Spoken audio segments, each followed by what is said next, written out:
Welcome to my channel everyone, this is Tess. Ang ituturo ko sa inyo ngayon ay simple fitness exercises na pwede nyo magamit as warm-up exercise bago kayo sumayaw or bago kayo gumawa ng mga strenuous activities. And if you're a first-timer, so please make sure that you do this slowly first. Huwag kayong magmadali, okay? And make sure that you hydrate yourself, okay? So inom kayo ng tubig. So bago tayo magsimula, please click the subscribe button in my YouTube channel as well as the bell icon, and please do follow me in my Facebook page and in my Instagram bearing the same name, Tess Consulta. This is a mirror tutorial, so please imitate my movements as you face me. Let's start. First routine, you will have to move your head forward and backward. As you move your head forward, isupport mo siya ng dalawang mong kamay. Ilagay mo yung dalawang mong kamay dito sa may lower part ng ulo mo. Okay?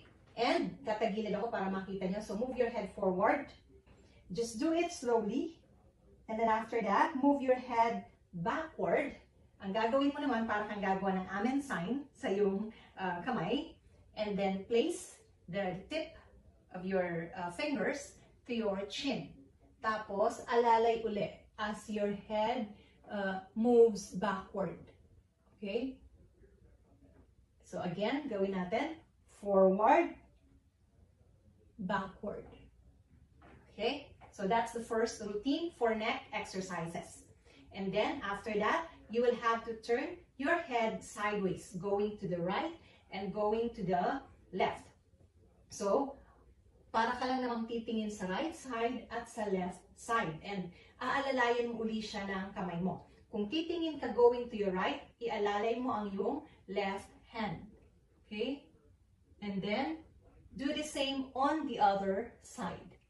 Again, to your right and to your left. And head rotation.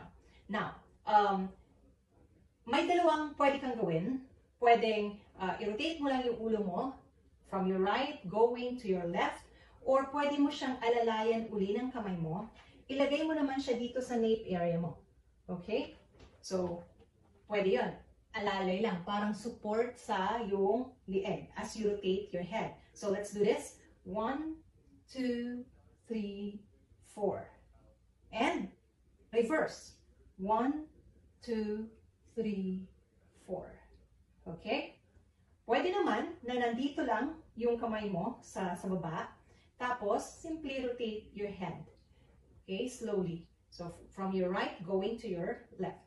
1, 2, 3, 4, and 1, 2, 3, 4. Okay? Kung nahihilo ka, kasi minsan may mga taong nahihilo kapag niro-rotate yung head nila, huwag mong gawing 4 counts. Make it 8 counts para mas dahan-dahan pa siya. So, let me show you. 1, 2, 3, 4, 5, 6, 7, 8. And reverse. 1, 2, 3, 4, 5, 6, 7, 8. Let's start with the shoulder rotation. So, gawin muna natin going forward. So, let's count 8 counts. 1, 2, 3, 4, 5, 6, 7, 8. Okay? And let's do the reverse one. Going outward. 1, 2, 3, 4, 5, 6, 7, 8. Okay? Now, let's have the arms circling. Stretch your arms at the side. Shoulder level. And you must feel the strain here. Okay? Because if you feel that strain, tama yung level ng arms mo. Huwag ganito, dapat shoulder level siya. Okay? And yung iba, yung kamay nila, parang nakaganyan na parang merong pinupush sa side. Yung iba naman, nakastraighten lang yung kanilang kamay. So, medyo less ang strain sa arms mo kapag nakastraighten lang yung kamay mo na ganito. Okay? Or your palms are facing downward. Pero kapag ganito, okay, medyo masakit siya sa arms. So, since you are a beginner, so gawin mo lang ng ganito yung position ng kamay mo. para less yung strain na ma-feel mo sa arms mo. Okay? So, let's do the arm circling. Going forward first. 1, 2, 3, 4, 5, 6, 7, 8. Reverse. 1, 2, 3, 4, 5, 6, 7, 8. Got it? Mag-feel mo yan. Medyo masakit dito sa my shoulders at dito sa my upper arm mo. And it's normal. And expect na kapag ginawa nyo to ng first time, medyo sasakit talaga yung katawan mo kasi hindi siya sanay. Hindi sanay yung muscles mo. So definitely your muscles will be having a lactic acid buildup. But as you continuously do this every day, i-include mo siya sa yung daily routine, mawawala yun. Mababawasan yung lactic acid buildup sa muscles mo. Okay? Now, let's do the full arm circling this time. So the same arm position and full arm circling. So going forward first, 1, 2, 3, 4, 5, 6, 7, 8. Let's have the reverse. 1, 2, 3, 4, 5, 6, 7, 8. Okay. So, nafe-feel niyo yun, na pati likod mo, chest area, na-stretch siya. Kaya nga tinatawag siyang arm and chest exercise. So, ang isa pang routine for the arm and chest exercises, yung back arm stretch. So, ang gagawin mo, ilalagay mo ngayon, ipoposition mo yung kamay mo sa likod. Like this. Okay? Ganyan, pareho. And then after that, parang, eto, yung fingers mo, mag-intertwine yung ganyan. So, magiging ganito yung hitsura ng kamay mo. Do that here. Okay, let me show you. So, ganyan. And then, it seems like you are pushing something backward. Okay? So, tatagilid ako. Ganyan. Chest out, buttocks out, chin up. And do the back arm stretch. Okay? Now, how far can you go as you execute that? May mafe-feel kayong strain uli dito. Okay? As well as strain sa my chest area and upper back area. Now, you have to do it slowly. Huwag kayo magmadali. The strain is normal as long as it's not painful. Okay? Kapag nasasaktan ka na, you have to stop. Don't push your limits. Okay, so just do it slowly. So, imagine na meron kang pinupush sa likod mo. Chest out, buttocks out, chin up. Okay? Got it? Ayan.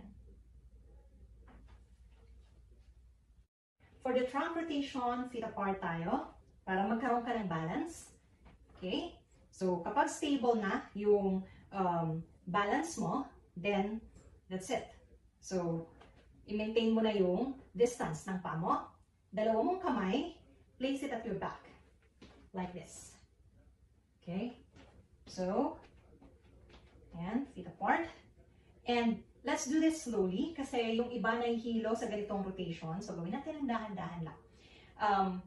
I'll start going to my left, tapos sa harap. So, ganito yan. To your left, sa harap, to your right, and then sa right, pero a little bit nakatilt ka na sa may papuntang likuran mo. Tapos, totally, sa yung back area, mag-bend ka. Tapos, and then balik sa left area mo, and then front, and then up. That's 8 counts, all in all. So, let's do this. Down, to your left, center, right, and then back, but a little bit to your right, and then sa likod, a little bit to your left, and then down to your left, center, and up. Okay? So, gawin natin ng pasunod-sunod. 1, 2, 3, 4, 5, 6, 7, 8, end. And let's have the reverse. 1, 2, 3, 4, 5, 6, 7, 8, end. Now, for the trunk lateral stretch, again, feet apart.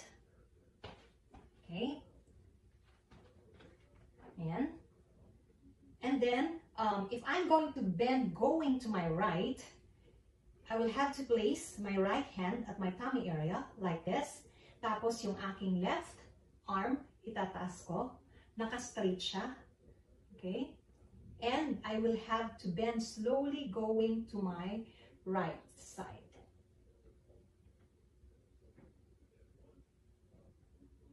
Okay? So, tingnan nyo, hindi nagbe-bend yung aking elbow. So, naka-straight talaga yung aking left arm. And make sure that you're doing it right. Kasi yung iba, ang tendency, and they're not aware of it, nagpo-forward sila ng ganyan, which is wrong. So, dapat talagang nandito ka sa my right side mo naka-bend. And again, slowly, yung kaya mo lang. May strain ka niya na mafe-feel dito. Same thing in your arms. And a little on your shoulder. Okay? And let's do the same on the other side. Palit. Ngayon ang position ng kamay. And bend. As far as you can go. Yung kaya mo lang. Okay? So that's the trunk lateral stretch. As for the side-to-side stretch, feet apart, hanggang sa magkaroon ka ng balance sa iyong stance. And then after that, right hand, ibaba mo lang siya sa may side mo. While your left arm, itaas mo siya. And ganito. Okay? And slowly, you will have to bend to your right side, pero yung left arm mo, hindi siya sumasama as you bend to the right side. So, dapat naka-maintain yung position ng left arm mo. Okay? So, naka-straight lang talaga siya. Tapos, magbi-bend ka to your right side. So, para hindi ka mahirapan, yung left hand mo, just let it run down your legs like this. As far as you can go. Okay? And may mafe-feel ka niya na strain. Dito, sa legs mo, sa shoulders mo, dito sa arms mo, tapos definitely here. Okay? So, again, to your right side. And let's do the same on the other side. So, dito naman, right arms mo na yung tataas. And bend, going to your left.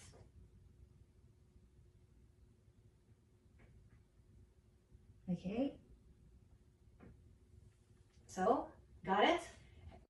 So, una, let's have the ankle rotation. So, in this case, gawin natin yung pinakasimpleng way on how to do that. Again, fix your stance where you can gain balance. Tapos, erase mo lang ng konti yung other leg mo.